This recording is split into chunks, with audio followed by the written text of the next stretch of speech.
We moved into our new home with so much hope, eager to start fresh. My wife, our 2 kids, and I were finally living the dream. It was everything we had imagined. A quaint little house with a white picket fence, a spacious yard where the kids could play, and cozy rooms that promised warm nights by the fire.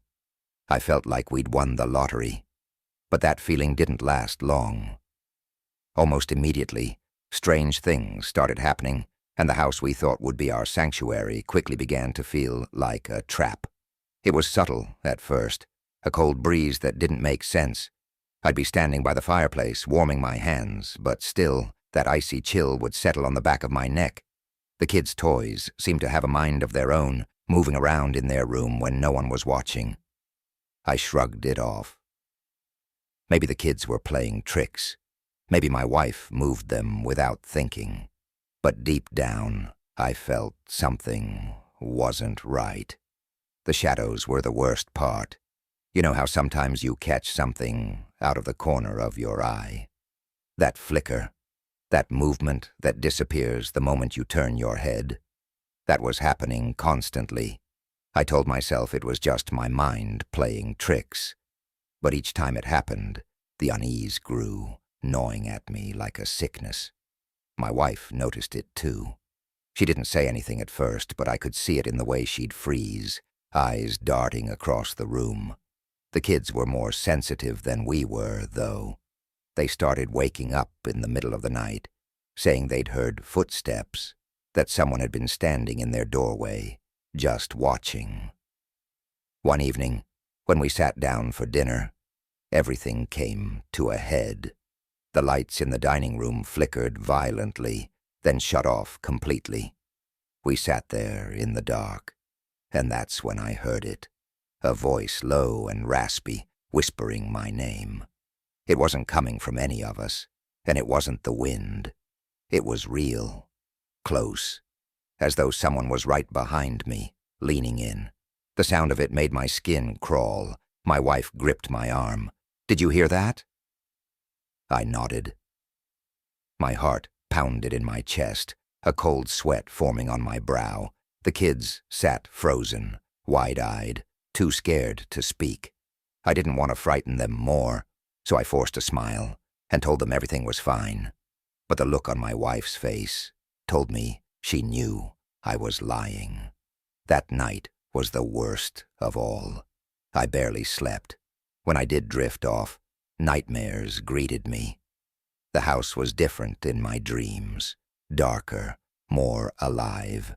I kept seeing a family, a man and a woman, standing at the foot of my bed, their faces hollow and gaunt.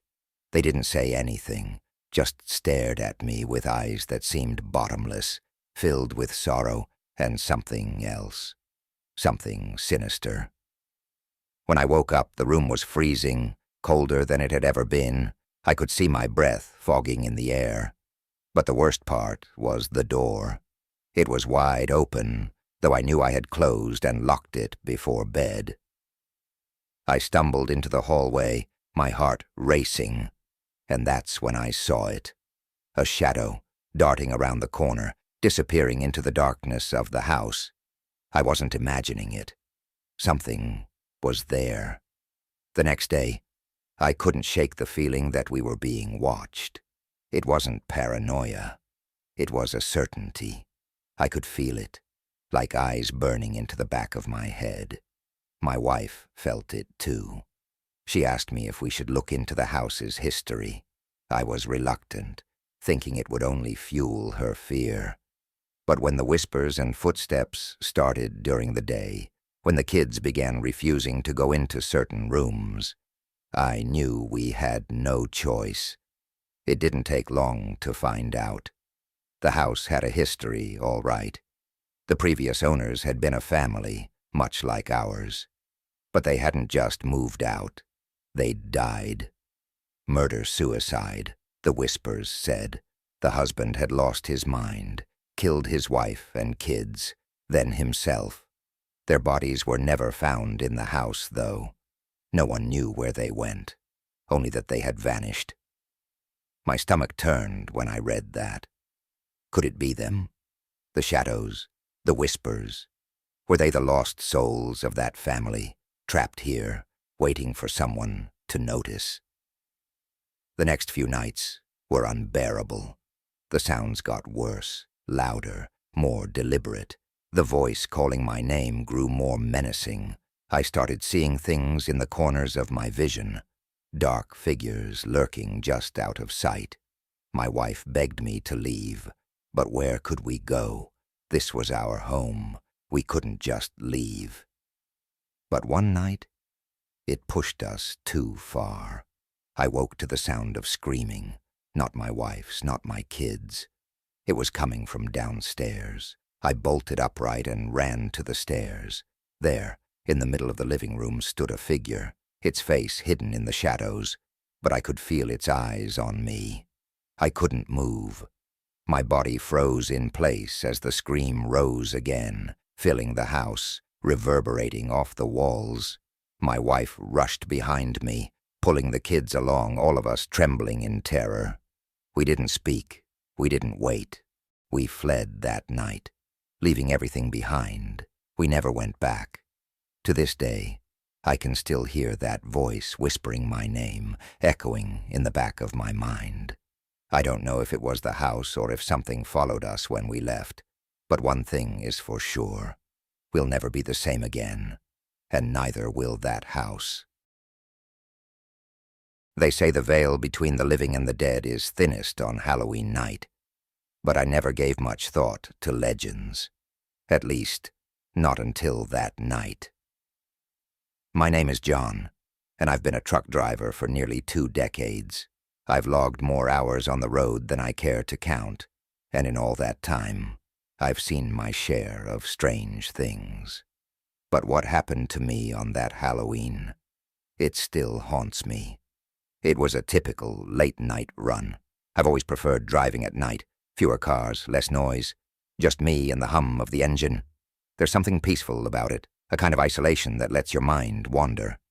But that night, there was no peace. From the moment I hit the highway, I felt it, a tension in the air that I couldn't explain, like the road was waiting for something to happen. I was about 3 hours into my route when I first saw her, standing by the side of the road, just beyond the reach of my headlights. A young woman, dressed in a flowing white dress that seemed to glow under the moonlight. I slowed down, my heart skipping a beat. She looked out of place, too fragile to be alone on a deserted highway in the middle of nowhere. At first I thought maybe she'd been in an accident, or her car had broken down. But when I scanned the road behind her, there was nothing. No sign of a vehicle, no other people. Just her, standing there, almost like she was waiting for me. Against my better judgment, I pulled over. I'm not the type to leave someone stranded, especially not a young woman in the middle of the night. But as I rolled down the window, a cold gust of wind swept through the truck, chilling me to the bone. There was something about her that made the hairs on the back of my neck stand up. "Excuse me, sir," she said, her voice soft, almost too soft for me to hear over the wind. "Could you give me a ride? My car broke down a few miles back." Her face was shadowed under a wide-brimmed hat, and for a moment, I hesitated. There was something off about her. But before I could change my mind, I found myself nodding, unlocking the passenger door. I don't know why I did it. Maybe it was the way she sounded so helpless, or maybe it was just the way she looked, so small and fragile, like she might disappear if I left her there. She climbed into the truck, and as soon as the door closed, I felt it. A deep, unnatural cold that seemed to seep into my bones. I glanced over at her, but she didn't seem to notice. She just sat there, staring straight ahead, her hands folded neatly in her lap. Her skin was pale, almost translucent, and when our hands brushed for a split second, hers was as cold as ice. "My name's John," I said, trying to break the silence. "What's your name?" "Sarah," she replied, her voice barely a whisper. "Thank you for picking me up." We drove in silence for what felt like hours, though it was probably only 15 minutes. I tried to make small talk, asking where she was headed, what had happened to her car, but her answers were short, almost distant. The more she spoke, the more uneasy I felt. It was like she was there, but not really there. I can't explain it. Something about her wasn't right. I glanced over at her again, and that's when I noticed it. The moonlight coming through the window seemed to pass through her, like she wasn't fully solid. My stomach twisted, and I gripped the steering wheel tighter, forcing myself to keep my eyes on the road. Maybe I was just tired. Maybe the shadows were playing tricks on me. Then, the CB radio crackled to life. "Breaker! Breaker! Anyone out there? This is Big Rig. There's been a bad accident up ahead. Car in the ditch. Looks pretty bad. Y'all be careful now." My heart skipped a beat. An accident? I hadn't seen any cars on the road for miles. I turned to Sarah, but she didn't react, didn't even flinch. She just sat there, staring straight ahead, as if she hadn't heard a thing. "Did you hear that?" I asked, my voice tight with apprehension. Slowly, almost painfully, she turned her head to face me. And that's when I saw it. Her eyes. Hollow. Empty. Black pits that seemed to stretch on forever. My blood ran cold. I opened my mouth to say something, anything, but the words caught in my throat. "We're already there," she whispered, her voice a chilling rasp that sent a shiver down my spine. Before I could react, the truck lurched violently, the tires screeching as I slammed on the brakes. The world spun around me, the sound of metal grinding against asphalt filling the air. Then, everything went black. When I came to, the truck was still, the engine humming softly. I was slumped over the steering wheel, dazed and disoriented. My heart was pounding in my chest, and my hands were shaking. I looked over at the passenger seat. Empty. Sarah was gone. For a moment I sat there, trying to make sense of what had happened. But deep down, I knew. She was never really there. Or maybe she had been, just not in the way I thought. I don't drive that route anymore. I can't. Every time I'm on the road, I find myself glancing at the passenger seat, half expecting to see her sitting there, with those hollow eyes and that chilling smile. People talk about ghost stories like they're just that. Stories. But I know the truth. I lived it, and I'll never forget her. Her name was Sarah, and she's still out there somewhere, waiting for the next unsuspecting driver. It all began the day I walked into the antique shop. It was a chilly afternoon, and I was just looking for a birthday present for my daughter, Lily. She was turning 10, and her imagination had always intrigued me. She loved stories of the past, especially the dark ones, the sort that made you shiver and look over your shoulder. Little did I know that my quest for the perfect gift would lead us down a path of dread. As I navigated the cramped aisles of the shop, the musty smell of old wood and dust filled my lungs. My eyes scanned the various trinkets and relics, each one whispering its own story. It was then that I saw her, a porcelain doll perched on a high shelf, her painted eyes fixated on me. She wore a delicate lace dress that looked as though it had seen better days. There was something captivating about her, but also unsettling. The shopkeeper's gaze flickered to the doll as I approached, a frown creasing his brow. "Are you sure you want that one?" he asked, his voice low and wary. "It's for my daughter," I replied, trying to brush off his concern. "She'll love it." With a reluctant nod, he wrapped the doll and handed her to me, but not without a lingering look that sent a shiver down my spine. I dismissed it as mere superstition, chalking it up to the oddities of the shopkeeper. After all, who really believes in cursed objects? Lily's face lit up when I presented her with the doll. She named her Anya and immediately began to treat her as a living companion. I watched, charmed by her enthusiasm, oblivious to the shadow that had crept into our home. As the days passed, I noticed subtle changes. Anya seemed to move on her own. At first it was merely a shift in position, her head turned slightly to the left, her gaze following me when I walked past. I brushed it off, thinking it was just my imagination, the product of an overactive mind. But Lily's laughter faded. Her radiant joy began to shift into something darker. She would wake up in the middle of the night, eyes wide with fear, claiming she heard whispers coming from the corner of her room. "Dad, Anya is talking to me," she insisted one night, her voice trembling.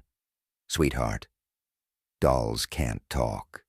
You must be dreaming," I replied, trying to soothe her fears. Yet, deep down, I felt an unsettling chill each time she mentioned the doll. I should have paid more attention. That night, the air grew thick with tension. As I lay in bed, sleep eluded me, the echoes of Lily's fears swirling in my mind. I finally succumbed to exhaustion, but was jolted awake by a bone-chilling scream. "Dad, help!" I leapt from my bed, heart racing as I rushed to her room. When I flung open the door, the sight froze me in place. Lily was huddled beneath her blankets, her small frame trembling. Anya lay on the floor beside her, her once innocent smile now twisted into something grotesque. "Lily, what happened?" I demanded, my voice shaking. "Anya." She smiled at me. Lily whispered, her eyes wide with terror. I scooped her up and held her tightly, but I could feel the weight of dread settling over us. I glanced at the doll, and in that moment, I felt it, a malevolent energy radiating from her porcelain skin, suffocating the air around us. The next day I confronted my wife, Clara, hoping for some rational explanation. "We need to get rid of that doll. It's affecting Lily," I said, my voice tight with urgency. "She loves Anya," Clara replied, brushing aside my concerns. "It's just a doll, Mark." But I wasn't convinced. That night I had trouble sleeping, haunted by visions of Anya. Shadows seemed to dance in the corners of our house, whispering secrets I couldn't quite catch. My heart raced every time I passed Lily's room, the door slightly ajar, as if inviting me to peek inside. And then, things took a turn for the worse. One evening I walked in to find Lily's drawings scattered across the floor, torn to shreds. Anya was sitting upright on the bed, her eyes boring into me with an unsettling intensity. I felt a cold sweat break out across my brow. "Lily, did you do this?" I asked, my voice barely a whisper. "No, Dad, it wasn't me," she cried, tears streaming down her face. My mind raced with panic. I had to act. I decided to take Anya back to the shop, to return her to where she belonged. As I made my way back through the cobblestone streets, the sun dipped below the horizon, casting eerie shadows that seemed to reach for me. When I arrived, the shop was dark, the shopkeeper nowhere to be found. I stood there, clutching Anya tightly, my heart pounding in my chest. I felt a chill run down my spine, as though I were being watched. I placed the doll back on the shelf, but as I turned to leave, I heard it, a soft giggle echoing through the dimly lit room. I spun around, and there she was, the shopkeeper, his face pale and drawn. "You shouldn't have brought her home," he said, his voice shaking. "What do you mean?" I asked, fear creeping into my voice. "Anya is not just a doll. She's a vessel for something dark. You must keep her away from your daughter." I stumbled back, horror coursing through me. But it was too late. I could already hear Lily's voice calling to me, echoing in the recesses of my mind. I rushed home, panic gripping my heart. I burst into her room, but she was gone. In her place was Anya, sitting in the center of the room, a sinister smile plastered on her porcelain face. "Lily!" I shouted, my voice cracking. "Where are you?" But the only response was an echoing silence, punctuated by the faintest sound of laughter, a sound that sent shivers down my spine. It was then that I understood. The doll wasn't just an innocent gift. It was a curse, a darkness that had woven itself into our lives, transforming my daughter's laughter into cries of despair. And now, she was lost to me, forever entwined with the malevolence that had come alive within Anya. I will never forgive myself for ignoring the warnings, for bringing that cursed doll into our home. I search for Lily every night, hoping to hear her voice again, hoping to find her somewhere in the shadows. But all I have now are the memories of her laughter, now tainted by the darkness that lurks within Anya, the doll that changed everything.